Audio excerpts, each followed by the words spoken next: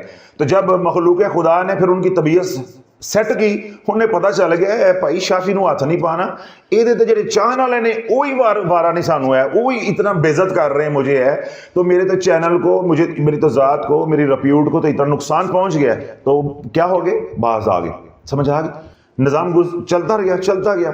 جو کل تک کہتے تھے رجت نہیں ہے، جب اللہ رب العزت نے شافی کی فکر کو اپنے مخلوق کے دل میں اتار دیا، اپنے محبوب کے امت میں اتار دیا، قلوب کے اندر لوگوں کو سمجھ آ گئی. اب سارا میڈیا رجت سے بھرا ہے کہ نہیں بھرا؟ جنہیں لفظ رجت نہیں بولنا آتا، میں کہتا ہوں جو بھی بول رہے ہیں، کوئی رجت بول رہا ہے، کوئی رجت بول رہا ہے، حالانکہ دونوں غلط ہیں.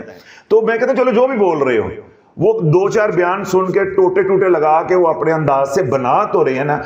ہماری اب کامیابی کیا ہے کہ 13-14 مہینوں میں جو منکر تھے وہ مان گئے ہیں. تو انشاءاللہ کل آنے والے دنوں میں اس کی تباہیوں کو بھی مان جائیں گے کہ جو شافی کہتا ہے کہ یہ 7 نسلیں اجاڑ کے رکھ دیتی ہے. ابھی تو یہ کہتے ہیں ہاں جی رجت ہوتی ہے، پر اتنا نقصان نہیں ہوتا جتنا شافی ڈراتا ہے. میں کہتا ہوں ان سے پوچھو جو اجڑے ہیں، ان سے پوچھو جو اجڑے ہیں، ہم سے پوچھو جو اجڑے ہیں. وہ کہتے ہیں نا راہ پہ جانے تے واہ پہ جانے. تمہیں کیا پتا؟ تم نے کتابیں کھولی، ویڈیو بنائی تھی، آؤ گے. تم اس میدان میں اترے ہوتے، اس میدان کے گھوڑے ہوتے، تم اجڑتے، تمہیں پتا چلتا کہ غلطی ہو جائے وظائف کی دنیا میں، روحانیت یا عملیات کی دنیا میں، تو پھر کیا ہوتا ہے. تو عرض کرنے کا مقصود یہ ہے کہ اب رنگ لگے ہیں شافی کو، تے سارے کٹھے ہوئے نے کہ نہیں ہوئے. تو یہی بات میں آپ کو کہہ رہا ہوں اللہ کہ جہاں ڈول بجے گا وہاں پھر دھمال ڈالنے والے، ناچنے والے، بنگڑا ڈالنے والے بلانے نہیں پڑتے. مسئلہ ڈھول کا ہے. مسئلہ کس کا ہے؟ ڈھول کا ہے کہ ڈھول بجنا چاہیے. ڈھول کب بجے گا؟ چرچا کب ہوگا؟ جب اللہ چاہے گا. فاذکرونی اذکرکم. جب اللہ ہمیں یاد کرے گا تو اللہ کے یاد کرنے سے کیا مراد ہے کہ اس کی مخلوق میں چرچا ہوگا، اللہ رنگ لگا دے گا. تو اللہ جب یہ حالات ہمارے اوپر آ جاتے ہیں، ہمارا ظاہر اور باطن ایک جیسا ہو جاتا ہے، ظاہر کے جو اپنے ہیں وہ بھی چھوڑ جاتے ہیں، پرائے ہیں وہ بھی چھوڑ جاتے ہیں، اور ہمارے دل سے تمام لوگوں کی محبت نکل جاتی ہے. تو اس لمحے انسان اتنا ٹوٹا ہوا ہوتا ہے، اتنا مایوس ہوتا ہے. شافی کیا کہہ رہا ہے کہ یہ لمحہ جانے نہیں دینا. یہ لمحہ تجھے 10 سال کے بعد ملا، کسی کو 8 سال کے بعد ملا، کسی کو 15 سال کے بعد ملا. اتنی مار کھا کھا کے بیلنے میں سے گزر کے تو یہاں تک پہنچا ہے. یہاں آ کے تو نے غلطی کر دی تے پرچہ نواں مل جائے گا، آزمائش نئی شروع ہو جائے گی. یہاں آ کے مایوس نہیں ہونا، رحمت کا دامن تھامے رکھنا ہے. بس آج نکل تو کل نہیں پرسوں. یہ وقت ختم ہونے لگا ہے کہ تیرے ٹول وجہ نہ لینے. بس تے جے تو مایوس ہو گیا تو آپ ٹول بن جائے گا، تو خود ڈول بن جائے گا. بندہ مر جاتا ہے تو پھول جاتا ہے نا، تو آپ ٹول بن جائے گا، تو ہی مر جائے گا، دنیا سے گزر جائے گا. تو اگر تو ٹھہرا رہا، ثابت قدمی کا مظاہرہ کیا، تو بس آج نہیں تو کل، کل نہیں تو پرسوں ڈول بجنے والے. تو اللہ آپ کے اوپر اگر اس طرح کی کیفیت آ چکی ہے، دنیا کا کوئی معاملہ ہے، اس میں آپ ساری کوششیں کر کے، محنتیں کر کے، وسائل اسباب استعمال کر کے مایوس ہو چکے ہیں، رشتوں کا معاملہ ہے، جادو کا علاج کا معاملہ ہے، کسی طرح کا کوئی معاملہ ہے جس کے اندر آپ الجھے ہوئے ہیں یا جس کا آپ کو سامنا ہے، لیکن اس کا کوئی حل مثبت نکل نہیں رہا، اور آپ بالکل اندر سے ٹوٹ چکے ہیں، مایوس ہو چکے ہیں، تو پھر قرآن کی اس سورت کو پکڑ لو جس سورت نے نبی علیہ الصلوۃ والسلام کو حوصلہ بخشا ہے، جس قرآن کی سورت نے حضور علیہ الصلوۃ والسلام کو امید کی کرن جو ہے وہ دی ہے، جس سورت نے حضور علیہ الصلوۃ والسلام کے اوپر رحمت نہیں بلکہ رحمت کو تمام کر دیا ہے. رحمت برسنے کی حد ہو گئی ہے، اس سورت مبارکہ کو آپ پکڑ لو، انشاءاللہ العزیز اللہ اس کلام اللہ کی برکت سے، اپنے کلام کی برکت سے تمہیں ان حالات سے نکال دے گا۔ سورہ والضحیٰ 30واں سپارہ ہے۔ شان نزول کے یعنی نزولی ترتیب کے حوالے سے یہ قرآن مجید فرقان حمید کی 11ویں سورت ہے، اور جو تدوینی ترتیب ہے یعنی جو قرآن کی ترتیب ہمارے پاس ہے اس لحاظ سے اس سورت کا نمبر ہے 93 ایک رکوع ہے اس کا اور 11 آیات ہے۔ والضحیٰ واللیل اذا سجا ما ودعک ربک وما قلی وللآخرۃ خیر لک من الاولی ولسوف یعطیک ربک فترضی الم یجدک یتیما فآوی ووجدک ضالا فہدی ووجدک عائلا فاغنی فاما الیتیم فلا تقہر واما السائل فلا تنہر واما بنعمت ربک فحدث۔ تو یہ 11 آیات مبارکہ کے اوپر یہ سورت جو ہے یہ مشتمل ہے، اور اس کے 40 جو ہے وہ کلمات ہیں یعنی 40 الفاظ ہیں، اور اس کے حروف کی تعداد جو ہے وہ 172 ہے، اور یہ سورہ مبارکہ مکی ہے۔ تو یہ اس کا مختصر سا تعارف ہو گیا، یعنی سورہ والضحیٰ سورہ مکی ہے، اور شان نزول کے حساب سے اس کا نمبر جو ہے وہ 11واں ہے، تدوینی اعتبار سے اس کا نمبر 93 ہے، ایک رکوع پہ مشتمل ہے، آیات اس کی کتنی ہیں 11 ہیں، الفاظ یعنی کلمات اس کے 40 ہیں، اور حروف کی تعداد اس کی 172 ہے، 172۔ سمجھ آگئی ساری بات؟ کیونکہ یہ میں نے 2 بار اس لیے دہرائی ہیں کہ اگلی بات جو میں نے کہنی ہے ان میں اس بات کا جو ہے بار بار تذکرہ آنا ہے، تو یہ بات آپ کو معلوم ہونی چاہیے، کیوں جو پڑھنے کے طریقے ہیں یا ترتیبیں ہیں ان کا انحصار اس صورت کا جو تعارف میں نے مختصر سا کروایا ہے اس کے اوپر ہے۔ پہلا آسان طریقہ ہے، مختصر یہ کہہ لیں طریقہ ہے کہ آپ اس سورہ مبارکہ کو آپ 11 مرتبہ صبح اور 11 مرتبہ شام پڑھیں، اول و آخر ایک کے بعد درود ابراہیم پڑھیں گے، اور درمیان میں ہر بار بسم اللہ شریف کے ساتھ سورہ والضحیٰ واللیل اذا سجا یہ سورت مبارکہ آپ نے پوری پڑھنی ہے۔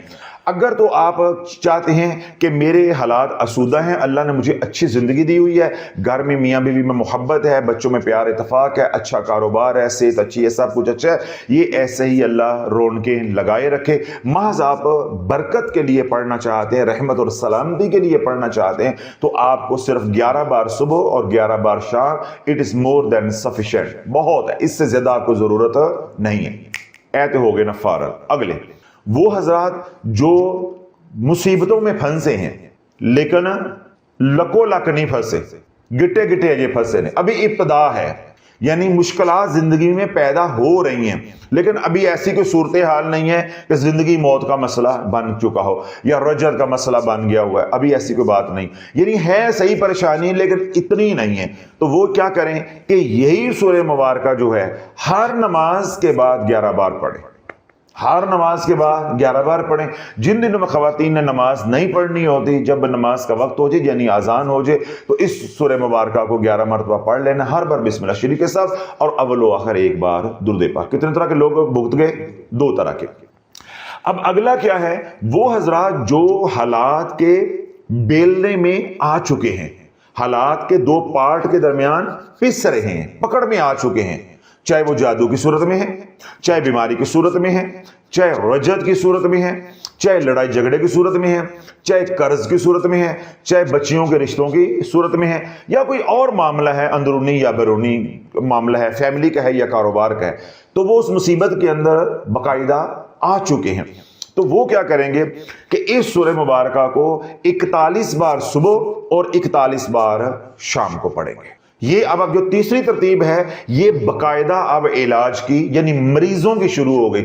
جو 2 ترتیبیں میں نے پہلے بتائی ہیں اس میں پہلی ترتیب کیا ہے؟ ششکا، یعنی خیر و برکت کے لیے، جنہوں نے وظیفے کا ٹھرک ہے، شوق ہے، وہ بھی پورا ہو گیا، اور وہ اس لیے بھی پڑھ لیں کہ اللہ نے جو رونقیں لگائی ہوئی ہیں اللہ برکت ڈالے، ٹھیک ہے، یعنی جو اپنا ٹھرک پورا کرنا چاہتے ہیں، چسکا پورا کرنا چاہتے ہیں وظیفوں کا، وہ بھی یہ کر سکتے ہیں، برکت والے لوگ ہیں وہ بھی یہ وظیفہ کر سکتے ہیں، ٹھیک ہے، لیکن ان کے ساتھ کوئی معاملہ منفی نہیں ہے، وہ ہے 11 مرتبہ صبح 11 مرتبہ شام۔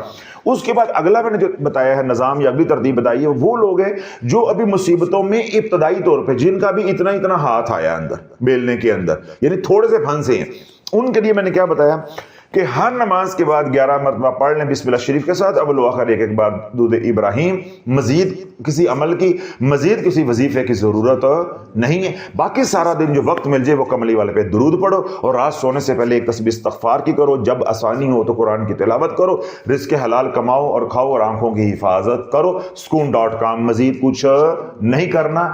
ابھی تم ٹنگے بھی نہیں گئے، اگر مزید کچھ کرو گے تو ٹنگنا چھوٹا ہے، پھر ٹنگے بھی جاؤ گے، اس لیے ان کو میں نے فارغ کر دیا ہے کہ یہ جو 2 طبقے ہیں یہ اس سے زیادہ آگے نہیں بڑھیں گے۔ اب تیسرا طبقہ یا تیسری ترتیب کیا ہے کہ جو لوگ میں نے بتایا باقاعدہ طور پہ اب پھنس گئے ہیں، جیسے جادو کے اندر، بندش کے اندر، رجت کے اندر، ٹھیک ہے، کاروبار تباہ ہو گیا، رزق جو ہے وہ کشادہ تھا وہ سکڑ گیا، تنگ ہو گیا، صحت ہے تو وہ برباد ہو رہی ہے، عزت ہے تو وہ پامال ہو رہی ہے۔ تو جو لوگ باقاعدہ مصیبتوں کے اندر پھنس چکے ہیں ان کے لیے کیا ہے، وہ 41 بار صبح اور 41 بار شام کو پڑھیں گے، 3 مرتبہ درود ابراہیم اول پڑھیں گے اور آخر پڑھیں گے، اس طرح رات کو بھی 3 مرتبہ درود پاک اول اور آخر، اور 41 بار جو ہے وہ سورہ والضحیٰ پڑھیں گے۔ بعد نماز مغرب پڑھ لیں یا رات سونے سے پڑھ لیں، اسی طرح صبح جب پڑھیں گے تو بعد نماز فجر پڑھیں گے۔ کتنی ترتیب ہو گئی؟ 3 ترتیب ہو گئی۔ اب اگلی ترتیب یہ ہے کہ اگر حالات زیادہ خراب ہو گئے ہوئے ہیں، رجت بہت شدید قسم کی ہو گئی ہوئی ہے، تو پھر آپ سورہ والضحیٰ کے حروف ہیں 172، تو آپ 172 مرتبہ رات سونے سے پہلے پڑھیں گے، ایک ہی بار پڑھیں گے لیکن 172 مرتبہ حروف کی تعداد کے برابر پڑھیں گے، اور اپنے تمام مقاصد پریشانیاں جو ہے ان کی نیت کر کے ذہن میں رکھ کے آپ نے پڑھنی ہے، اور اول و آخر جو ہے وہ 11 مرتبہ درود ابراہیم ہوگا۔ پڑھ کے پانی پہ دم کر لیں، پانی گھر میں استعمال کریں، کاروبار کی جگہ پہ استعمال کریں، رجت کے مریض ہیں، جادو کے مریض ہیں، خود ہیں یا گھر والے ہیں ان کو پلائیں، خود بھی استعمال کریں۔ ٹھیک ہو گیا؟ اب اگلی ترتیب یہ ہے کہ اگر رجت بہت زیادہ ہے، کرونک رجت ہے، 8-10 سال کی ہسٹری ہے وظائف کرنے کی، ٹھیک ہو گیا، یا جادو کی 8-10 سال کی ہسٹری ہے، تباہی کی 8-10 سال کی ہسٹری ہے، یعنی 8-10 سال سے ہی آپ ایک جیسے حالات کے اندر پس رہے ہیں، یعنی اتنا دورانیہ پیچھے ہے، تو پھر اللہ والو آپ کو چلنا پڑے گا سائیکل کے مطابق۔ اب آپ توجہ کے ساتھ سنیے گا، پچھلے دنوں میں نے مٹکے والا عمل بتایا کہ اتارا کرنے کا، تو وہ بیان تلاش چینل پہ پبلک ہو چکا ہے، وہ آپ ذرا سن لیجئے گا تاکہ وہاں سے بھی آپ کو معلومات مل جائے کہ سائیکل کیا ہوتا ہے۔ اب آپ نے سورہ والضحیٰ 313 بار پڑھنی ہے۔ کتنی بار پڑھنی ہے؟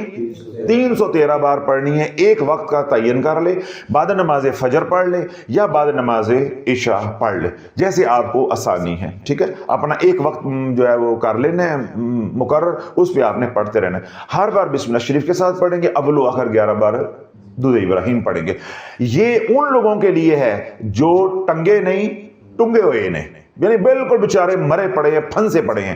یہ آخری جو ہائی ڈوز ہے یہ ان کے لیے ہے جو کئی سالوں سے مصیبتوں کے اندر پھنسے، وظائف پڑھ پڑھ کے، تویز دھاگا کر کر کے، ہر جتن انہوں نے کر لیا ہے، لیکن حالات کا پہیہ جو ہے وہ ان کے حق میں چل نہیں رہا۔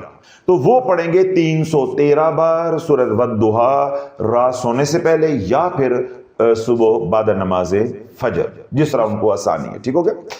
اب یہ پڑھنی کیسے ہے؟ آج مثال کے طور پہ 1 تاریخ ہے، تو آپ 1 تاریخ کو یہ عمل شروع کریں گے، جتنی اللہ نے توفیق دی ہے، آپ کی حیثیت ہے، حسب توفیق آپ صدقہ دیں گے۔ صدقہ دے کے اب آپ نے پڑھائی آج یہ شروع کر لی، 21 دن کے بعد یہ عمل آپ کا مکمل ہو جائے گا، یعنی آج 1 تاریخ کو آپ نے شروع کیا تو 21 مئی کو جا کے یہ عمل آپ کا کیا ہو جانا ہے؟ مکمل ہو جانا ہے۔ تو یہ جو 3 ہفتوں کا ہے اس کو عملیات کی زبان میں چلہ کہتے ہیں، اور میں آپ کے لیے آسانی کے لیے لفظ بول رہا ہوں کہ سائیکل، ٹھیک ہے۔ اب بعض لوگوں کو نہیں سمجھ آتی چلہ کیا ہوتا ہے، کوئی بعض لوگ پھر اس بات میں لے جاتے ہیں جو چلہ تو 40 دن کا ہوتا ہے، تو آپ سائیکل لفظ سمجھیں کہ یہ سائیکل ہے 21 دن کا، ٹھیک ہے۔ تو ہم نے اس کا جو عدد ہے مفرد اس کو 3 رکھنا ہے، 2 + 1 3 رہ جائے گا، تو 3 کے عدد کے اندر رہنا ہے، کیونکہ ہمیں تخلیق کی ضرورت ہے۔ کس کی؟ تخلیق کی ضرورت ہے، ہم نے اس کے اندر رہنا ہوتا ہے۔ تو یہ کیونکہ جو عدد 3 ہے مفرد وہ تخلیقی عدد ہے. اب آپ 21 دن کے لیے یہ سائیکل اپنا مکمل کریں گے, ٹھیک ہے, اس دن آپ خیرات کر دیں گے. جب آپ پڑھ رہے ہوں گے تو روزانہ آپ نے حسب توفیق چاہے ایک لقمہ بھی کھانے کا کسی کو کھلائیں, خیرات کے بغیر یہ عمل نہیں چلنا, جادو نہیں ٹوٹے گا, رجت سے آپ نہیں نکلیں گے, برے حالات میں جکڑے ہوئے ہیں, پکڑے ہوئے ہیں, آپ نہیں نکل سکتے. اس عمل کو جو پہیے لگانے ہیں وہ خیرات نے لگانے ہیں, آپ کے اخلاص اور خلوص نے لگانے ہیں, صرف پڑھائیوں سے کچھ نہیں ہو جانا. میں یہ نہیں کہہ رہا کہ ہر روز جو ہے وہ دیج کا چاولوں کا پکانا ہے یا دیگ دینی. میں نے کیا کہا کہ ایک لقمہ بھی آپ کسی کو دے سکتے ہو. گھر میں آٹا اپنی بیوی کو کہہ دو کہ بھائی 2 پیڑے زیادہ بنا لیا کر, 2 روٹیاں زیادہ لگوا لیا کر یا لگا لیا کر, 1 پلیٹ سالن کی 2 روٹیاں جو مانگنے آئے, بلا آئے, گلی میں آئے, اس کو دے دینی ہے. یا کوئی آس پاس ہے تو اس کو وہاں بھیج دی, یا گھر میں ماسی کام کرتی ہے تو اس کو روزانہ کھانا جو ہے وہ اچھا جو مناسب کھانا ہوتا ہے وہ دے دینا ہے. 21 دن آپ نے کھانا کھلاتے جانا ہے اور پڑھائی کرتے جانا ہے. اگر تو اللہ والو رجت ہے معمولی, جادو ہے معمولی, ٹھیک ہے, بیماری ہے معمولی, پہلے سائیکل میں اڑ جائے گا سارا کچھ اللہ کے حکم سے, پہلے سائیکل میں سب کچھ اڑ جائے گا. اب جب پہلے سائیکل میں ہی آپ کو یعنی 21 دن کے بعد کامیابی مل جاتی ہے تو پھر آپ کو دوسرا سائیکل شروع کرنے کی ضرورت نہیں ہے. اب آپ نے عمل جو ہے 2 رکعت نماز شکرانے کے نفل پڑھیں گے, خیرات کریں گے, عمل آپ نے بند کر دینا ہے اور 11 مرتبہ صبح اور 11 مرتبہ شام ساری زندگی پڑھتے رہیں گے. عمل آپ کے ہاتھ میں رہے گا, رجت نہیں پڑے گی. رجت پڑھنے کی اہم وجہ خواتین اور مرد حضرات جن کو عملیات کا علم نہیں ہے اور جس طرح ان پیروں نے پاگل بنایا ہوا ہے, ایک بار ڈائری پہ لکھ کے رکھ لو, کیونکہ پاکستانیوں کی جو یادداشت ہے وہ 72 گھنٹے کی, 72 گھنٹے کے بعد یہ قوم بھول جاتی ہے, کیونکہ جذباتی قوم ہے, مرچیں کھانے والی, اچار کھانے والی, اپنا نمکین چاولاں تے سالن, میٹھے چاولاں تے سالن تے نمکین چاول ہونا, او دہی پیا ہے, دہی پئی, ہاں جی پئی, ایسا دہی تو دینا, اچھا اور نمکین چاول ہے چھولے والے. میں تو دیکھ کے حیران, نویں سائنس, وہ نمکین چاول ہے چھولے والے, دہی پئی, ہاں جی پئی, او دہی ڈالتی, اچھا دہی کے ساتھ کھائے, تھوڑی جی چینی تو دے آ جائے. تو میرا تو ایسے ہی منہ کھلے کا کھلا رہ گیا, یہ کیڑی کیمسٹری بن گئی ہے, یہ کون سی ریسیپی ہے کہ وہ چنوں والے چاول ہیں نمکین, پہلے صبح اس کے اوپر دہی ڈالی ہے تو او چلو ٹھیک ہو گیا, چٹنی بنا لی ہے, چلو کسی طرح میں نے برداشت کر لیا. بعد میں جب ان کو کوئی ذائقہ نہیں بنا ہوگا یا کیا ہوگا, تھوڑی جی چینی نہیں پئی ہے یا شکر پئی ہے, نہیں چینی پئی ہے, چلو چینی دو, نئی ریسیپی یاد ہوگی. تو لگ جو قوم اینج ٹوچل آن والی ہوئے وہ رہ نہیں سکتی, وہ ٹوچل آئے بغیر رہ نہیں سکتی وظیفے یاد ہو. تو اس لیے جب آپ کا مسئلہ حل ہو جائے تو آپ نے 11 مرتبہ پڑھتے رہنا ہے. تو رجت کا مسئلہ کیا ہوتا ہے سب سے بڑا, جو ہمارے ساتھ مسئلہ بنا ہوا ہے وہ کیا ہے کہ ہم عمل کر کے چھوڑ دیتے ہیں. اللہ عملیات کی دنیا میں جو عمل آپ نے زندگی میں ایک بار کر لیا اس کو چھوڑ نہیں سکتے. آپ چھوڑیں گے تو اس کی رجت ہونا یقینی ہو جاتی, کیونکہ اس کا نظام متحرک ہو چکا ہوتا ہے. پھر اس کو چھوڑنے کا ایک بڑا لمبا چوڑا طریقہ ہوتا ہے اور ایک وقت کے بعد جا کے انسان اس عمل سے فارغ ہوتا ہے یا اس کی جان جو ہے وہ چھوٹتی ہے. یہ نہیں ہوتا کہ آج آپ نے عمل کیا اور بڑا بھی آپ نے حاتم طائی کی طرح جو ہے وہ سخاوت کر دی, چلو جی ایک صدقہ دیتا اگلے دن عمل بند کر دو. ہاں یہ کہ اللہ اثر بد سے بچا دے اس کی مہربانی ہے, لیکن ایسا اصول نہیں ہوتا. تو اس لیے جو عمل کر لیں اس کی ایک تھوڑی سی تعداد جو ہے وہ تکرار کے طور پہ رکھتے ہیں. ایک تو رجت سے انسان بچا رہتا ہے اور دوسرا اس کا فائدہ یہ ہوتا ہے کہ وہ عمل آپ کے ہاتھ میں رہتا ہے. کبھی اللہ نہ کرے زندگی میں دوبارہ مسئلہ ہو جائے تو آپ یہ عمل استعمال کر لیں گے. اب آپ نے 21 دن یہ عمل کیا, آپ کو الحمدللہ کامیابی مل گئی. آج آپ نے خیرات کر دی, عمل اب آپ نے 313 کی تعداد والا بند کر دینا ہے. جو تکرار والی تعداد ہے 11 بار صبح اور 11 بار شام آپ نے کرتے رہنا ہے. کسی دن آپ صبح پڑھنا بھول گئے یا رات کو پڑھنا بھول گئے تو اگلے دن آپ نے ڈبل پڑھ کے اس کو پورا کر دینا ہے. اگلی بات, آپ نے 21 دن کا پہلا سائیکل کیا, آپ کے معاملات میں بہتری آئی ہے, لیکن جو آپ چاہ رہے ہیں وہ ابھی نہیں ہوا. یعنی بیٹی ہے تو رشتہ نہیں ہوا, قرضہ پھنسا ہوا تو واپس نہیں ملا, صحت ہے تو مکمل شفا نہیں ملی، ابھی صحت مکمل ملی نہیں ہے، بیماری مکمل ختم ہوئی نہیں ہے، یا رج جاتا ہے تو وہ مکمل ختم نہیں ہوئی. تو یہ ساری باتوں کی، یہ باتیں میں نے اس بیان میں بھی کہی ہیں جو میں نے آپ کو کہا کہ آپ نے مٹکے والا عمل جو ہے وہ سننا ہے بیان، تاکہ آپ کو بات سمجھ آ جائے. تو پھر آپ نے یہ خود فیصلہ کرنا ہے کہ مجھے ضرورت ہے کہ نہیں، کیونکہ میں تو آپ کے پاس نہیں ہوں. تو آپ نے پھر اگلا سائیکل شروع کر لینا ہے، چاہے اگلے دن سے شروع کر لیں، چاہے 2-3 دن کا وقفہ دے کے شروع کر لیں. اب یہاں بات بڑی اہم ہے. اب خواتین ہیں وہ 21 دن کا سائیکل کرتی ہیں، آگے ناپاکی کے دن شروع ہو جاتے، تو وہ نیا سائیکل شروع نہیں کریں. اس طرح آپ مرد ہیں، آپ نے 21 دن کا عمل کر لیا، اب آپ کی شادی وادی ہے، کوئی سفر ہے، آپ نے جانا ہے، 2-4 آپ چھٹیاں کرنا چاہتے ہیں، یا ویسے طبیعت اکتا گئی ہے، نکاہت ہو رہی ہے، سستی ہو رہی ہے، تو 2-4 دن آپ سانس نکالنا چاہتے ہیں تو 2-3 چھٹیاں کر سکتے ہیں. لیکن جن دنوں میں چھٹیاں کریں گے ان دنوں میں 11 بار صبح شام پڑھتے رہنا ہے، کیونکہ 11 بار بھی چھوڑ دیں گے تو وہ تو عمل الٹ پڑ جائے گا سارا، وہ تو رجت آ جائے گی اسی وقت اس کی ہے. سمجھ آ گئی بات؟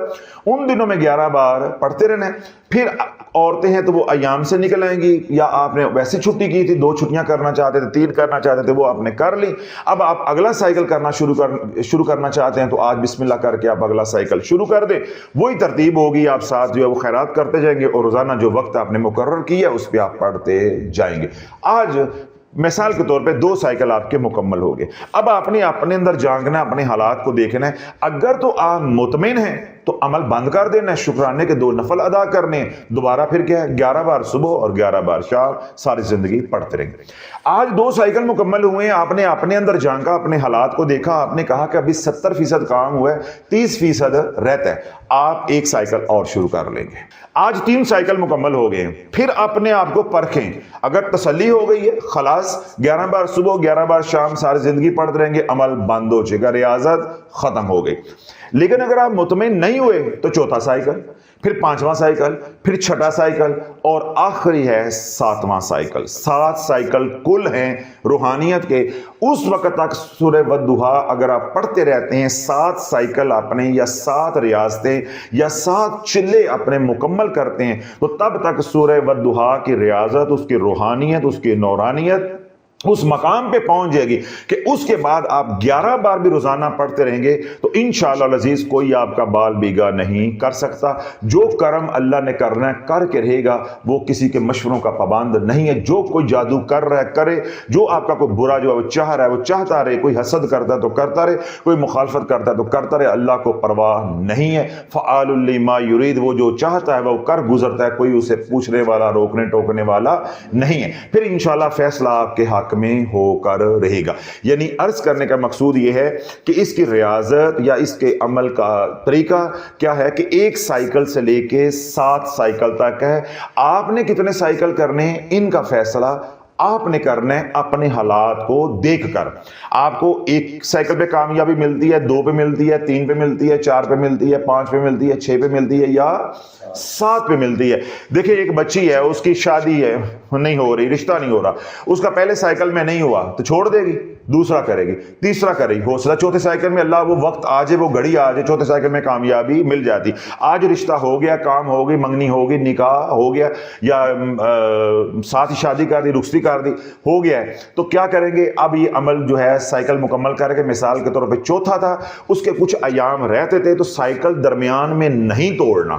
یہ نہیں ہے کہ 4تھا سائیکل چل رہا تھا، آج کام ہو گیا، بیٹے نے باہر جانا تھا، ویزا لگ گیا، یا اس کی فلائٹ تھی وہ لے کر چلا گیا، اب سائیکل چل رہا ہے 4تھا، تو ابھی دن ہوئے ہیں اس کے 6، تو آج ہی بند کر دیا. یہ نہیں ہوتا عملیات کی دنیا میں. سائیکل یعنی چلہ آپ کو مکمل کرنا پڑے گا، وہ دن پورے کرنے پڑیں گے. اگر درمیان میں خوشی مل گئی چھوڑ دو گے تو خوشی غم میں بدل جائے گی، خوشی غم میں بدل جائے گی. وہ سائیکل آپ نے مکمل کرنا ہے. اب وہ سائیکل کے جو بقیہ دن ہوں گے وہ شکرانے کے طور پہ پڑھیں گے، آپ خوشی خوشی پڑھیں گے کہ ہمارا کام ہو گیا. تو جب وہ سائیکل 4تھا مکمل ہو جائے گا، پھر جیسا میں نے کہا شکرانہ ادا کریں گے. اس کے بعد پھر آپ تکرار والی تعداد پہ 11 بار صبح 11 بار شام آ جائیں. اس طرح کوئی مریض پڑ رہا ہے شوگر کے لیے، بلڈ پریشر کے لیے، آرتھرائٹس کے لیے، کینسر کے لیے، لیور سروسس کے لیے، یا اور کوئی بیماری ہے، ٹھیک ہے، ہارٹ پیشنٹ ہے، اس کے لیے پڑھ رہا ہے، تو اس کا کام تو 2-3 سائیکل سے نہیں بنے گا. اسی طرح وہ خواتین جن کے ایام کا مسئلہ ہے، بدن میں گلٹیاں ہیں، رسولیاں ہیں، واٹر بیگز کا مسئلہ ہے، فلوپین ٹیوبز کا مسئلہ ہے، ایام کا مسئلہ ہے، ٹھیک ہے، اور کئی مسائل خواتین کے ہوتے ہیں، ان کے لیے وہ پڑھ رہی ہیں، تو ان کا کام جو ہے وہ 1 آدھ سائیکل سے تو نہیں بننا. وہ بننا 3 4 5 سائیکل کے اوپر. تو یہ سارے فیصلے آپ نے کرنے. اب اگلی اور آخری بات بڑی اہم ہے. اکھاں بھی مار لو تے کان بھی کھول لو, 2 انگلیاں مار لو ذرا.